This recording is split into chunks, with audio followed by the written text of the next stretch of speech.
Welcome to Marriage Unmasked. Today, the topic of the podcast is don't change for your spouse. And that might sound backward to some of you, but it's really all about lasting transformation. When you change for someone, that's behavior modification. That usually comes from a place of trying to people please, or because there's this fear, maybe a fear of abandonment, a fear of rejection or failure. Sometimes we change for our spouse because of codependency, where it's like, I need them to be okay, so I will do what they need. And we often see this in clients where they're like, I'll do anything to save my marriage. It sounds fine, but we don't want you to make decisions from a place of fear. And a lot of times that's where that is coming from, because it doesn't last. That's the thing. We want you to make changes that are lasting and that are not made from a nervous system that's dysregulated or in a survival mode. What we've often seen is that people just really want relief from what they're going through in their marriage. So if their spouse is being very critical, they want them to stop. If their spouse keeps bringing up divorce over and over again, well, I'm going to change because I don't want to have a divorce and I don't want her to keep bringing up divorce anymore. Maybe they're experiencing a lot of disconnection in the marriage and they just want that to end. So they're going to change in order to get that relief. So in their fear, they really go to control. So they're trying to control the situation, or they're trying to control their spouse, or they're trying to control themselves in order to get the relief that they're looking for. I was in that situation where I was trying to control things. I was so tired of this very messed up dynamic between Adam and I, where he was kind of stepping out of his masculinity and I was carrying the weight of so many things. And so there was this femininity challenge that I found. I already had a bad feeling about it when it started, because it was just all about behavior modification. It wasn't about healing the things underneath. But back then, I didn't necessarily have all the words for it, and so I just felt this kind of ick about it. But I was like, well, this is what she says to do, so I'm gonna do it. And I thought that if I changed my behavior, if I was more feminine, then he would step up and he would be more masculine. We wouldn't have maybe the conflicts that we were having, or maybe he would feel safer around me. All these things that were painful for us, that we'd gone through for years and years and years, and we were just kind of dealing with the same thing over and over and over again. I was like, okay, well, this is going to fix it. This is what I need to do. And I was willing to do whatever I needed. But like I said, it was all about behavior modification. And I remember even bringing this up to you. It was like, she was telling you to use the words may I, when you communicate. May I ask you a question? And it was so off to me. I don't talk to him that way. And sure, I can grow. I can change as a person. But this felt so just pretend. It felt so put this behavior on when underneath is something very different. And so I didn't feel great about it, but I was like, okay, I'll do this. But the thing is, the reason I was doing it is because I wanted his behavior to change, right? And that was going to be my reward, to have him change. Well, the thing is, that doesn't work. That's not great motivation, because what happens when he doesn't change, which is what happened. He didn't change. But I also wasn't really changing either, right? I wasn't really healing. I wasn't really having a transformation that was lasting. I was trying to put this outer coat of femininity on. I was having to work at it. It was something I was very intentional about. I put in time and effort into it. And then when I didn't get the reward, he wasn't changing, that's when the resentment set in. And I was like, I'm trying. I'm doing all these things. Every day for 30 days, I have done these things. It's not happening what I wanted to happen. And so when you are changing for your spouse, you end up getting really resentful a lot of the time, because you're not actually doing the healing work, where this is what we teach in Restored and in Refined. We want you to have a natural change, right? I always tell the ladies, this is not something that you need to just make yourself do, or it's going to feel like it's another thing on your to-do list. No, I want this to be natural. It naturally flows out of you because there's so much deeper inner work happening. And that is the thing about lasting transformation. It's not transactional. It's not, if I do this, then you will do that, right? Or if I become this, then you will love me better, or you'll stop arguing with me. That's not the way that lasting transformation works. Yeah. It's almost like the difference between a job and a passion project. It's like the difference between that, because the job is like, I'm doing it because I have to, and I'm going to get a reward for doing it. So something's going to happen because I do this. And the passion project is like, I'm doing this because I want to, and I'm going after results because it's a joy for me. This is what I really want to do inside. And yeah, I can totally relate to your story about like the femininity. I remember the behavior modification you were making.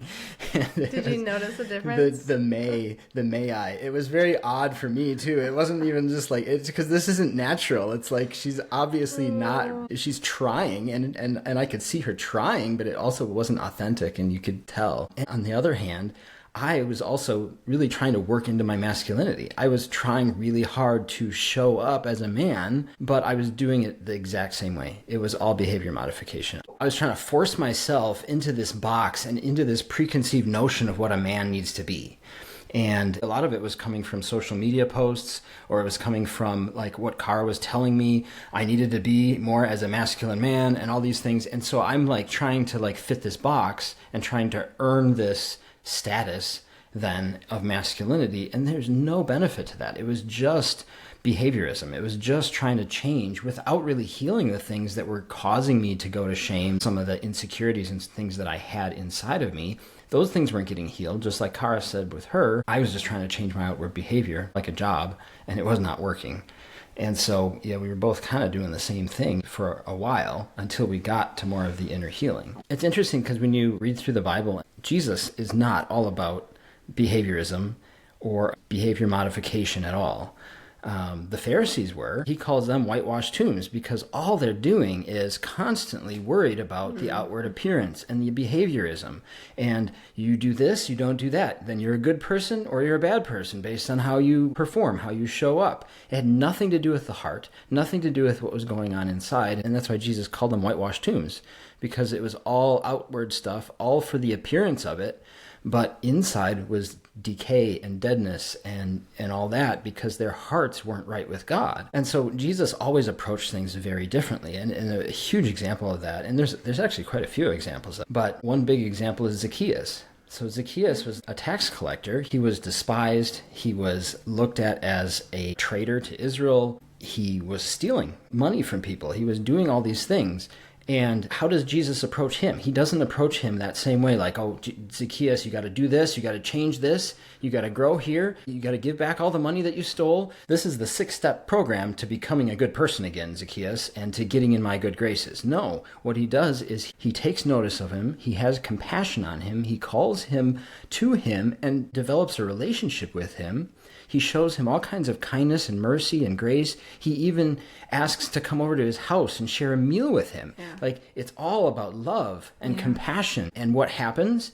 Zacchaeus naturally changes. All that kindness and all that compassion and that relationship with Jesus, all of a sudden, of his own accord, without any kind of outward prompting at all, he's like, I'm going to give back everything that I stole and even more so. And I'm going to do this and I'm going to do that. He couldn't help but change because he was so excited about this new relationship with Jesus and all that that meant for him. Mm-hmm. Why do we go to behavior modification so often? When we're looking for change, I think a lot of times it comes back to that is something that we learned growing up, right? Like we were taught, you need to behave this way. And that gets in our heads. That's then a value to behave a certain way. And we think that is the way. And a lot of times we may even have been taught in church, the focus was on your behavior instead of the focus was on enjoying God's presence and how he's with you and his love for you and his care for you and all of that. We have this missing secure attachment with God then when the focus is always on the behavior. We miss that. And then a lot of times our nervous system is not feeling safe. And our nervous system is trying to protect us. And that's where you learn, if I stay in control, then I'll be safe. That was a big one for me. Like, that is the only way for me to be safe is to control everything, right? Or if I don't need anyone, then I can't be hurt. So I won't be vulnerable or I won't really open up because then they can't hurt me. Or if I perform well enough, then I'll finally be loved. I think that was a big one That for one, you, yeah. Or you can switch it to like, I'll finally be accepted. Or if I stay quiet, then I'll be accepted. Then it'll be good enough. That's just self-protection. That's not your personality. You don't need to be this hard person that doesn't let anybody in to not get hurt. That's not who you are. That's a self-protective technique. And a lot of times it feels so familiar to us, these deeply, deeply ingrained beliefs. They feel so familiar that we don't even recognize them. I mean, I was living in that control, like if I stay in control, I'll feel safe. I was living in that for almost my entire life. And so it was so familiar to me, even hard to recognize when I was being controlling or when I was going to that, like what that even looked like for me, because it was just so familiar. Yeah, it's so true, because you cannot heal anything when you're still feeling unsafe inside, when your nervous system is still activated and you're in that defensive posture all the time. You cannot heal. It's just like trying to run a race and then try to like get a drink and have some rest at the same time. You have to stop running. You have to put down the defenses. Your nervous system has to heal. A little while ago, we did a podcast about the roller coaster ride in the marriage. And when we're in this roller coaster stage, you can think all the right things. You can know what to do. I don't want to respond that way. I'm not going to get defensive. But then when the opportunity comes and something triggers you, all that stuff goes out the window because your nervous system isn't safe. You can't think your way out of it. You can't just rationalize it so that you all of a sudden react in a different way. Not if you haven't given safety to your nervous system. If your body doesn't feel okay, there's all these unconscious things that are buried deep within us that are in many ways running the show. These deeper stories that show up in a split second when our nervous system gets activated like that. And you can't heal until later, and you can reflect. If you shame yourself, that doesn't work. I tried that many, many times. You have to invite compassion in to calm your body down, to understand what's going on at a deeper level, and provide that safety for yourself and get that safety from God again, so that you actually heal these things from the inside out. Yeah. I know for me, I was able to naturally relax into my femininity. I was able to kind of come back to that radiant, soft, safe woman that I had always been, but it had been buried under years and years and years of pain. I was able to come back to her when I stopped trying to force it. I was judging myself as not getting there yet, and then I was trying to force it. When I stopped that, I started to understand how to create safety for myself, and I realized it was between God and I. And when I allowed him to show me his love, and when I developed this beautiful, secure attachment with him, that started to change everything for me, because no matter what is going on in my life, I can come back to safety. I can come back to his love. I can invite in all the goodness that he has for me. I love that passage from John where it talks about, I have come that they may have life and have it to the full. And when I really started to invite that and accept that, really receive it, not even invite it, but just receive that in a real way, not just this like head way of like, oh yes, the abundant life, like, yeah, it's so great, like, because I have God. And no, like actually experience what that looked like in my day to day, in the painful moments, in the moments where I'm crying my heart out to him, but yeah, I can still see his extreme, amazing, abundant love for me in that, and the beauty that he's offering me in that. That kind of close relationship allows me to also receive when he's trying to like let me know, hey, you know, I see that you're going to control here. I love you, but it's keeping you from my best for you. And so that is what created a lasting transformation for me with the femininity and with coming back to who I really am. Like if you just sit around and wait for your spouse, you're like, okay, if only they'll do that, then things are going to get better. It's very easy to stay there, right? Like, if only he would just stop getting defensive every time. Okay, but that's maybe never going to happen unless you, right, shift things inside of you too. Yeah, that happens both ways too. Both ways. Husbands, same. I can relate to that too. Just waiting for you to change things too. Yeah. But I was good because I was enjoying wholeness. I was coming back to that fullness of who I am as a woman and all that God is giving me, living from rest. There were so many things that he healed inside of me that I had believed for so long. And not like I was like some perfect feminine woman, and I'm not still. But there is such a difference when you live from rest instead of living from striving. I struggled with trying to be a perfectionist my whole life because I thought that would keep me safe. And so there's just these shifts that are so powerful that God does in us. And you can't really explain it other than God did that. Like God did that. And that's what I think when I look back, is it wasn't like, oh, I did that and then that happened. No, it was like, he did just this beautiful weaving of, you know how they show sometimes like I don't know if it's knit or sewed or what, well, they'll show like a tapestry and like it's really beautiful on the one side. And then you turn it over and look at the back and it's like all the stitches are like crazy and you can't even see any picture in it. You know, like when I look back at it, it was messy, but God had just this beautiful, beautiful plan. And all the things that I walked through, that's exactly what I put inside of Restored. And that is exactly what I walk other wives through. It's this beautiful healing transformation that is natural.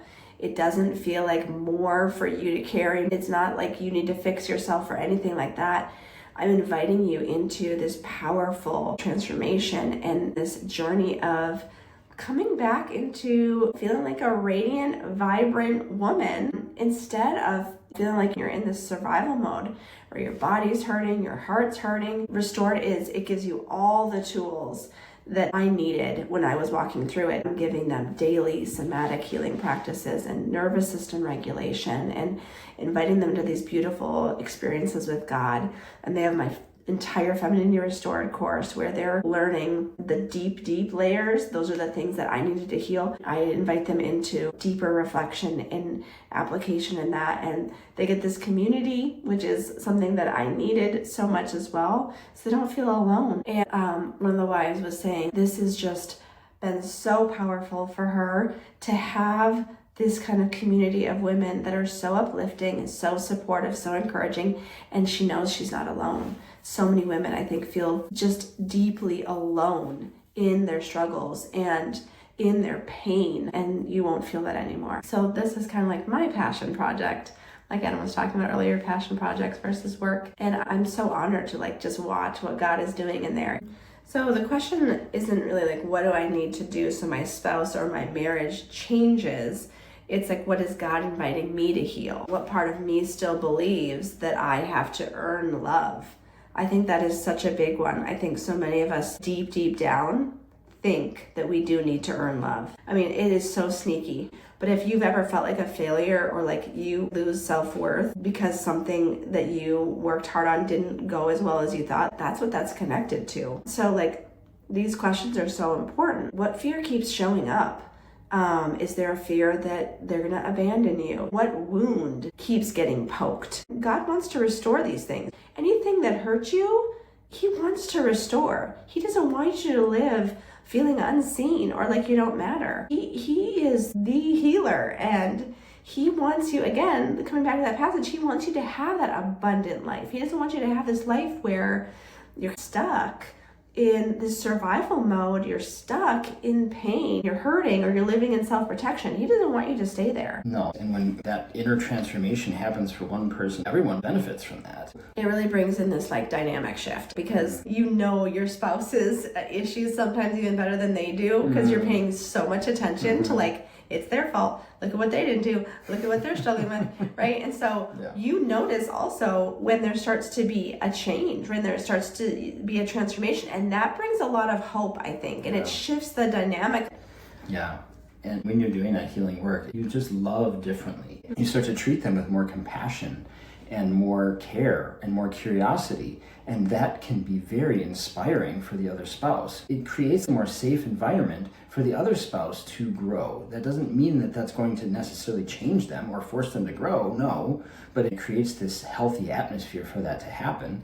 And then it also can really inspire them to go after it more and more. That authentic transformation that happens, it becomes contagious in the relationship. It really starts to influence things. And when you are both going after it, it is amazing. Your marriage starts to feel and look so much different than it did before. It's one of the beautiful things that I get to see inside of Refined, and Car gets to see inside of Restored too, is these transformations happening and the work that one or the other spouse starts to do and they have these aha moments and breakthroughs, and they start to heal some of these things and show up with a whole different energy in the relationship. And it is amazing then the transformation that can happen to the actual marriage when one of the spouses is really going after this growth and this healing and doing some of this inner work and healing these wounds. If that's something that you need in your marriage, Restored and Refined are really awesome places to go after this kind of healing and this kind of growth. And the links for those are in the show notes. We'd really love for you to hit like,